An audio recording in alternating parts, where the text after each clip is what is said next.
This is a Rogue Media Network podcast. Welcome, everybody, to Teach Me Pokemon, the podcast. I'm your host, Cory, and along with my co-host, Jared, we're best friends, been playing Pokemon for a very long time.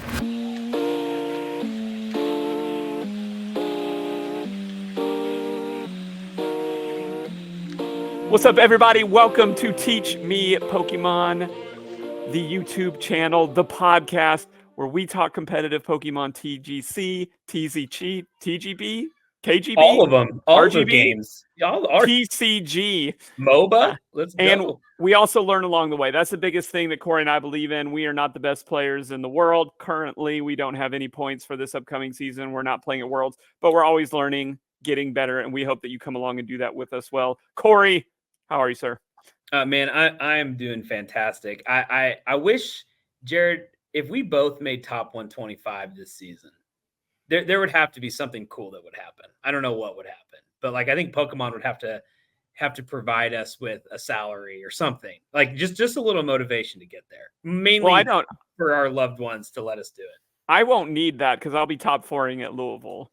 So I just need the one big hit to get me to Worlds. Hey, I don't need the points over time. Just to clarify for all our listeners and watchers out there, it's top 4 at an international. Oh, you still got to win. That's fine. That's just 2 more games. That's not a big deal for me. 2 more, not a big deal. It's just 2 more wins. And hey, I know that this is the Teach Me Pokemon podcast, and we're so used to saying listeners. I think our last video has eclipsed more watchers on YouTube than the podcast did listen. So maybe we're like an official YouTube channel. I think we are. I think we're trending in the right direction. That's all that matters. We are. We're so beautiful. That's why. It's just like beautiful. It's like when Brad Pitt and Matthew McConaughey do something. It's just people want to look at it. I don't want to know which one I am. I'll leave that to the imagination. But today's going to be a little bit of a quicker episode because we understand sometimes we run a little long. Sometimes today we're going to be running a little short. There you go. And because I want to discuss, we're going to talk about 15 decks today, and we're going to do it real quick. I'm going to play a little rapid fire game for a rapid fire episode with you if you're ready. Gosh. It's a quick episode, but we're doing 15 We're decks. Doing 15 decks, and we're going to go real quick. I want a succinct answer. We're going to go every other. Okay. I want us to look at the meta right now as we're seeing online tournament results, as we're thinking through nationals, what we saw in Malaysia. I'm going to tell you a deck. You have a minute to tell me what its greatest strength is and what its greatest weakness is. And I want us to think about all top 15 of the decks. These are the top 15 decks that have had the most points won this year in tournaments. Okay. So can I preface this by I was not prepped for this. Can I put that out there? But this is going to test your Pokemon knowledge and acumen. Man. So we're going to start at the bottom and we're going to work our way all the way up. All right. So just so you know what's getting cut out, what just got cut out, the last 3 out were Roaring Moon EX, Goldingo EX, and Espathra. Oh, yeah. But Espathra has no business being in there now that Charizard's fallen off a little bit. And even hot decks right now, like Regidrago, will not be discussed because they're late to the game. They're hot right now. But they're not in the top 15 point inner. So first thing I'm going to throw to you, somebody who's been seeing their sorry little booty on the way out, is Miraidon. What currently is the best part, the strongest part of Miraidon? What's the weakest part of Miraidon? Strongest part is still its speed. I think it can still turn 2 and just be all over you in 2 seconds with the electro generators.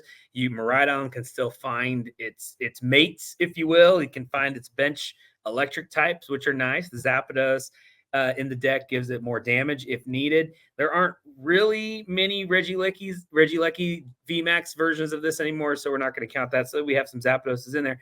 But obviously the best part of Miraidon is the way that it synergizes with, everybody say it together, Iron Hand.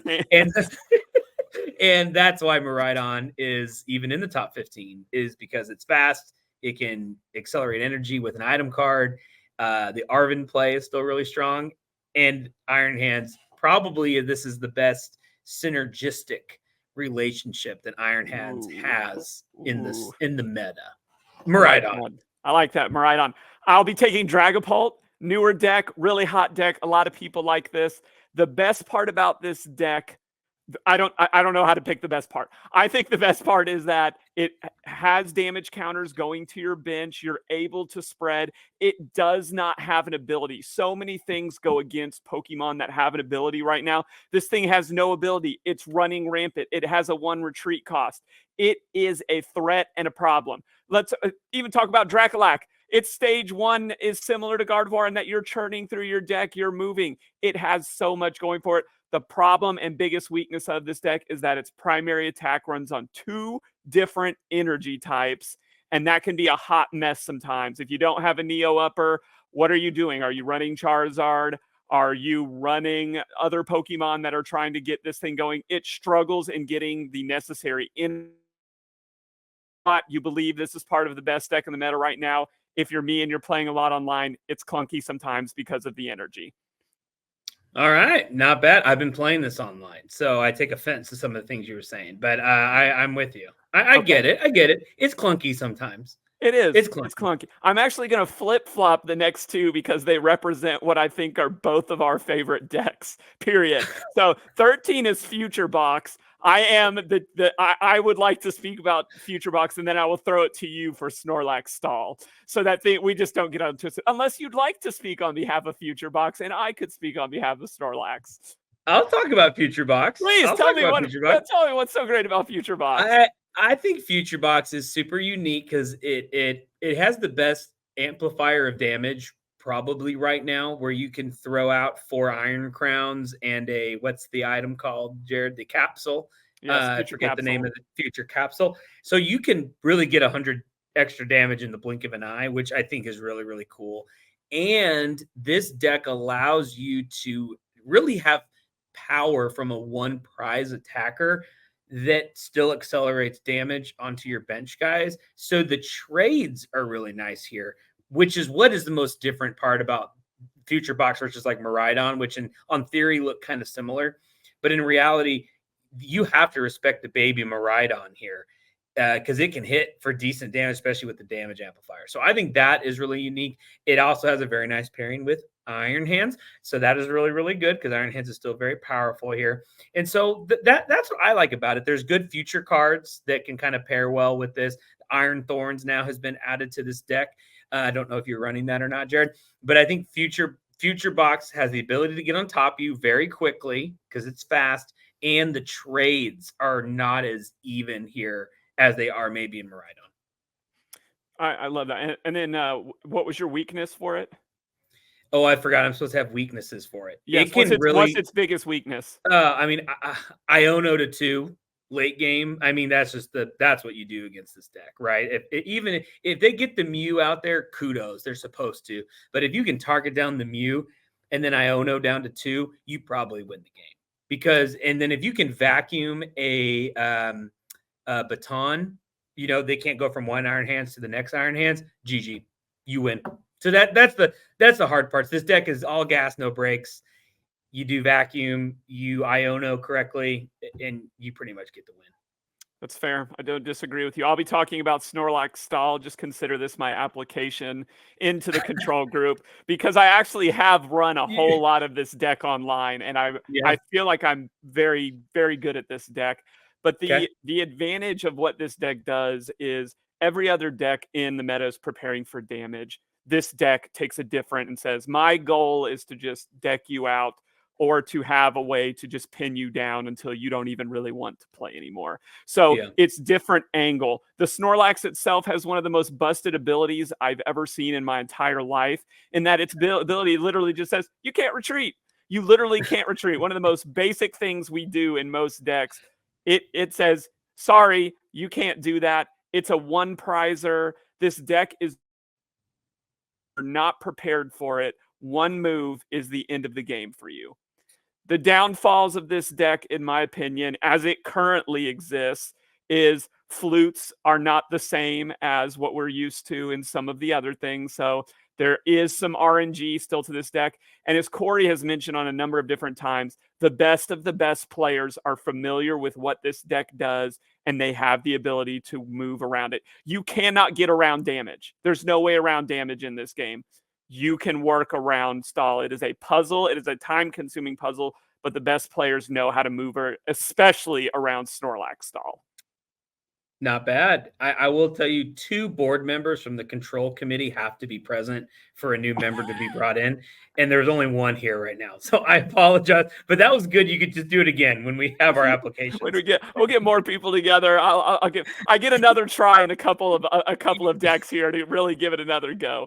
But I'm throwing another one of my personal favorite decks to you. Tell me what's great about Ancient Box. What's great about Ancient Box? What's terrible about Ancient Box? I mean, Setas is probably up there into the conversation of most broken supporters ever made. Welder was one of those as well, where they can accelerate energy. Oh, and you draw 3 cards. Crazy. So Ancient Box, it does benefit from having that as a supporter. It's a 1 prize attacker that can also one-shot as the game goes on, which has always been a good mechanism in the game of Pokemon. The more you get in the discard, the more power you do. Makes a ton of sense to me. You have a Flutter Mane that you can pivot to. I know there's different builds of this. Some people put a 1 of Roaring Moon EX in there. And so that can give you one-shot ability as well. The Miraidon is hit or miss, I would say. Some put the Great Tusk in there too as one of. But yeah, it's just the ability to be 1 prizer, and the Setas makes it so good. I like it. And what makes it weak? It probably goes down to the same thing. Is you can kind of Iono this deck down to 1 or 2 at the end of the game. It does run Greninja, which could get it out of those sticky situations. But if you can check their discard, they're out of Setas, and you can't Pokestop into 1, then you're kind of done. Like, even if they don't have any energy in play, they have to Setas to get an attack off unless they run Dark Patch. So it kind of is the same reasoning why Future Box isn't great, which is interesting why you run both of these decks and they both have the same weaknesses. But there's just no way you can get these decks down to about 1 or 2 cards on the final turns, and then they can't do anything. So it's fair. Then you're top decking for a boss order that maybe you had Pokestopped away a couple turns prior. It hurts. Then I'm about to talk probably the deck that I play most on Pokemon Live, and that's Raging Bolt. So Raging Bolt, similarly to what Cory was discussing in Ancient Box, Professor Seta's Vitality works wonders in this deck. Oh, wait, then we're going to add a support Pokemon that just continues to draw cards and can also be in a... Oh, no worries. But what makes this deck so good, and I think this was one of the biggest shifts in the meta that we've seen in the last couple months, there's nothing out of reach of this deck in terms of health. What I think this is one of the biggest reasons why Charizard is not as popular as it is, because Charizard was boasting 330 health. It's not difficult to attack with 5 energy in this deck. It also runs Radiant Greninja. It's fast. It hits big numbers. I think there's some strength there. This, in my opinion, can sometimes suffer from the same problems that Dragapult. You're looking for 2 different types of basic energy. Sometimes the cards just aren't there, Cory. And when you have to pass as a Raging Bolt player, that sucks. Ooh. That's probably, in most case scenarios, your game.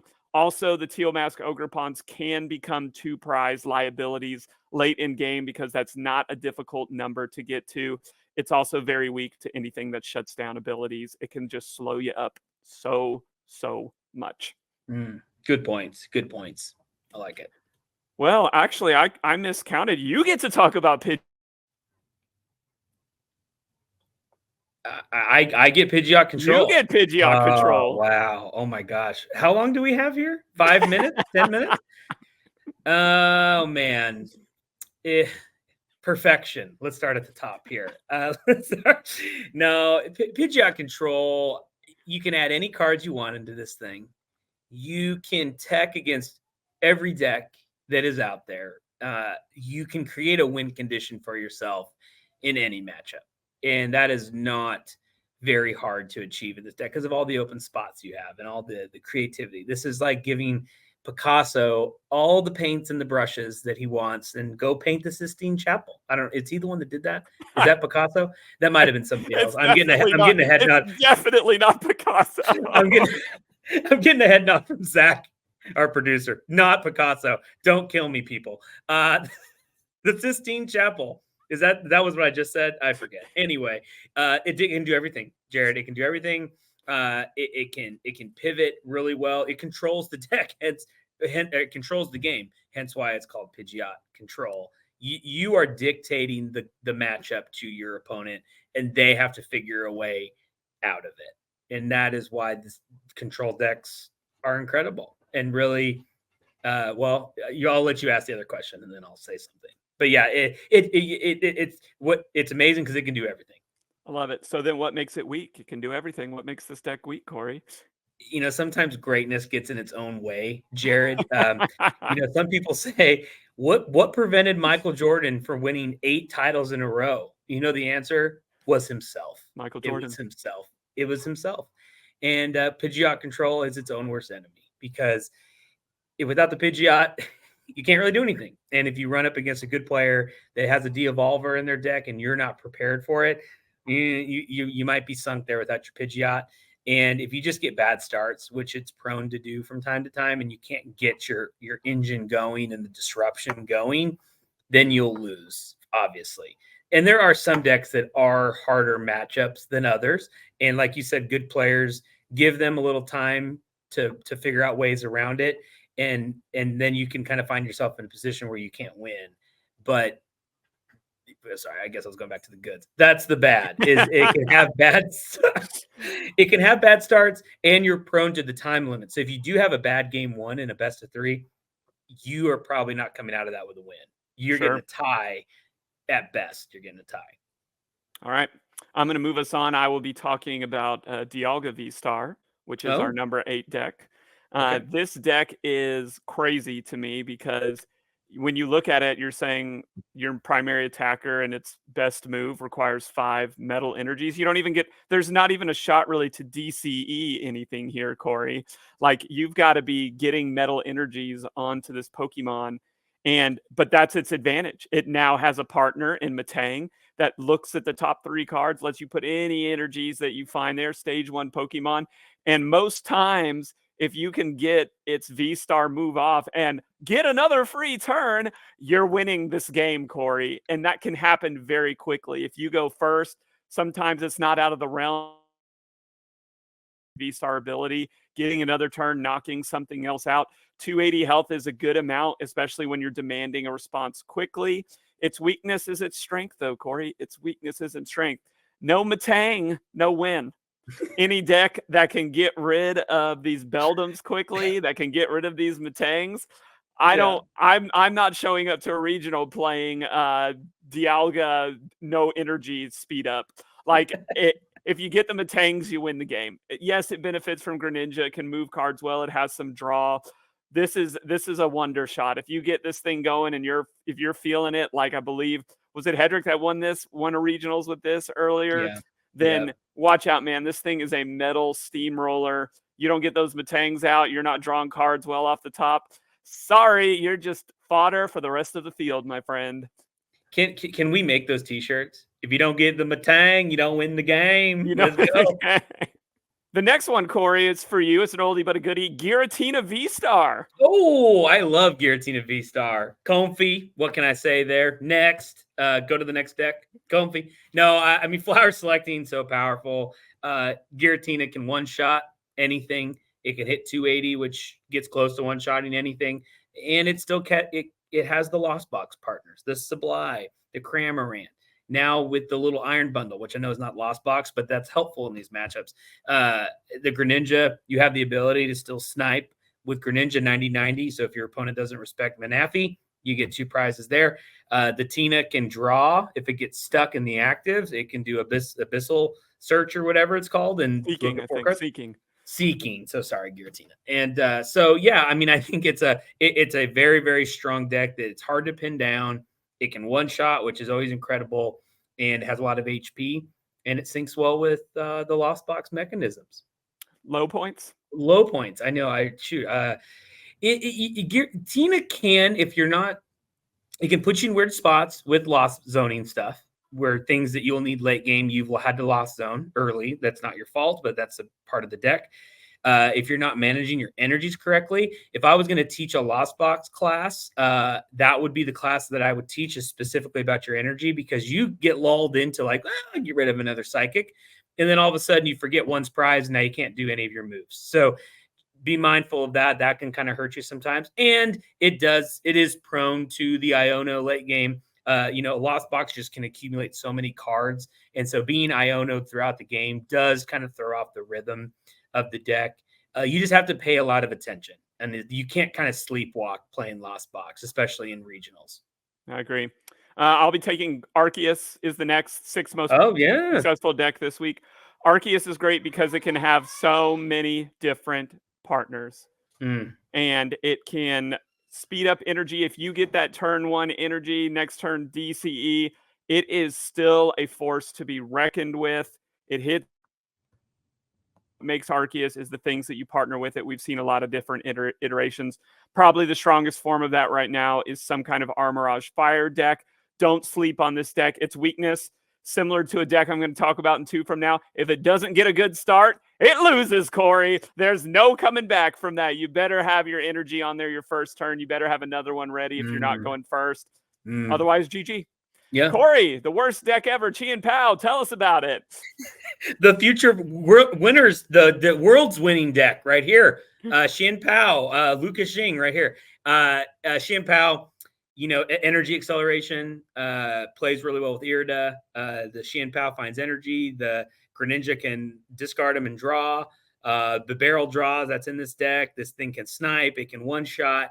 It can draw. What can't it do, Jared? It does everything. And the best of the best run this. Consistently makes top 8s. All the time makes top 8s. Does it win? No. But it makes top 8s. And, everything you want from a deck, this thing does. And it can do what, Jared? Iron Hands. Iron Hands plays really well with Chien-Pao. So what's not great about this deck, Corey? I don't think there's anything. It's a perfect deck now. Excalibur, weak sauce. Excalibur, weak sauce. Moving on because we're running out of time.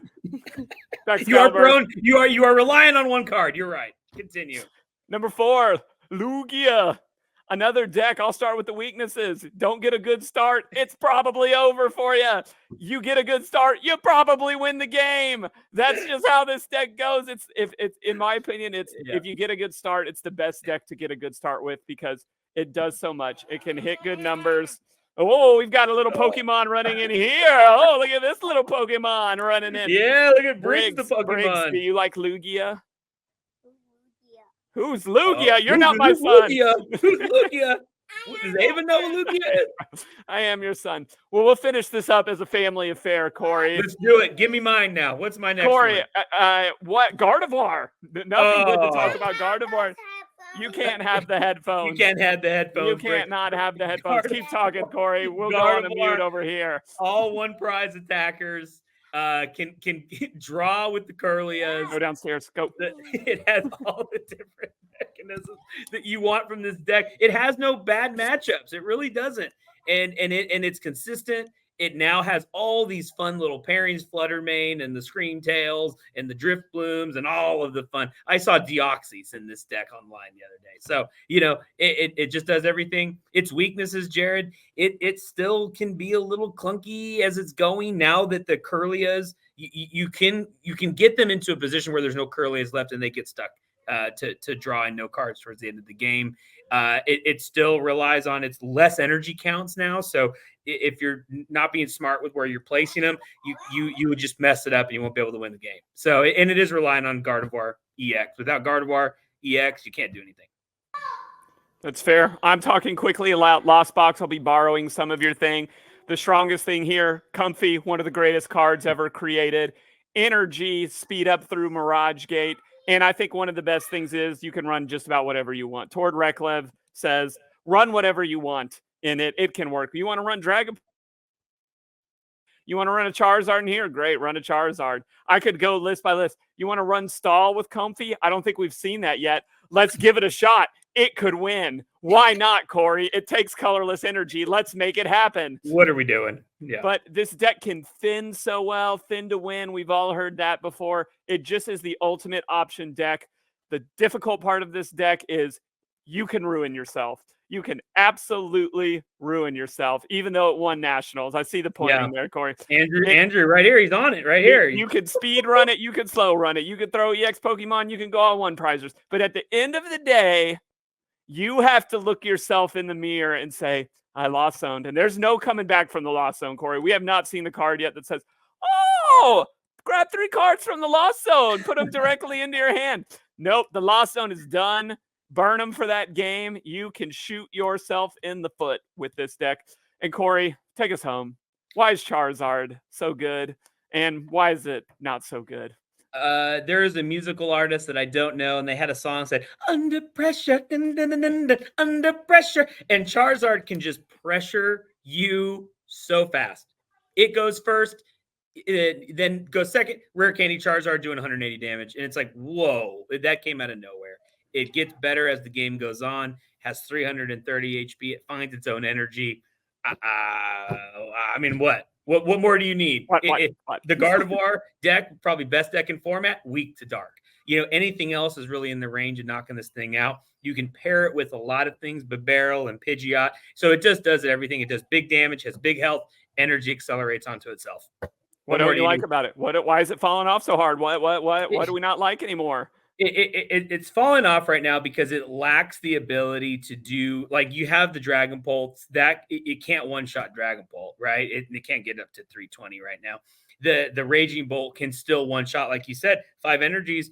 That's not a lot anymore. To get the 330, that's not super difficult, and it is prone to de-evolvers. And so you can run up against an opponent that has a de-evolver. You're running 4 candies. You're rarely doing the Charmeleons anymore. Your game could just be over. And if the Pidgeot gets out, if you can get the Pidgeot done, you kind of can maneuver around this deck decently well and play around the damage. What's the problem is it's predictable. You know exactly how much damage this Charizard is going to do at what point in the game it's going to do it. So you can really plan and map out against your opponent, which is difficult for them to adjust to. There are ways to damage amplify now, the Kieran, you can put tool cards on. But for the most part, your opponent knows what you're trying to do. And that kind of sucks when you're trying to win a game. Love it. Well, I'm going to give us actually homework today for our education moment because we do need to wrap up. Hit me. As we're going into Worlds, we're weeks away at this point, which is fun to say. We're gearing up for the next season. Worlds is still happening. We're gearing up for the next season. Corey, I want you to answer this question. I want you to think about this question. Don't answer it now. I want you to think about it. I'm thinking about the same thing.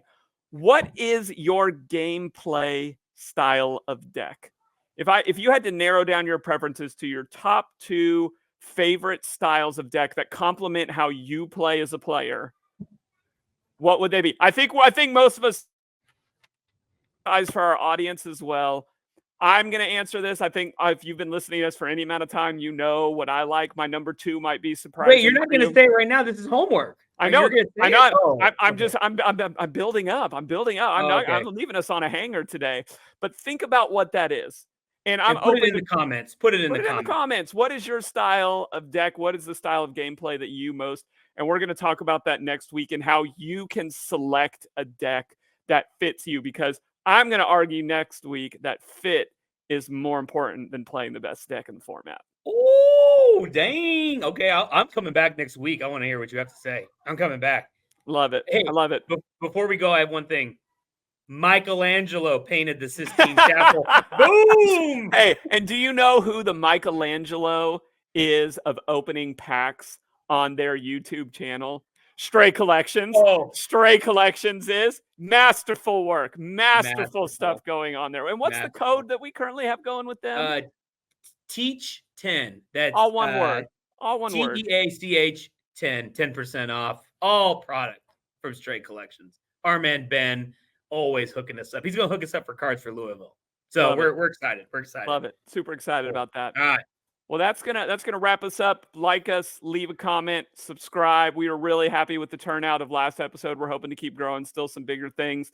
Thanks for rolling with us on what has been a rapid fire episode. We will catch you all next week with new content. And Corey, until I see you, I'll catch you later. Oh. You can find us at roguemedianetwork.com. Teach Me Pokemon Podcast. Come and dive with us.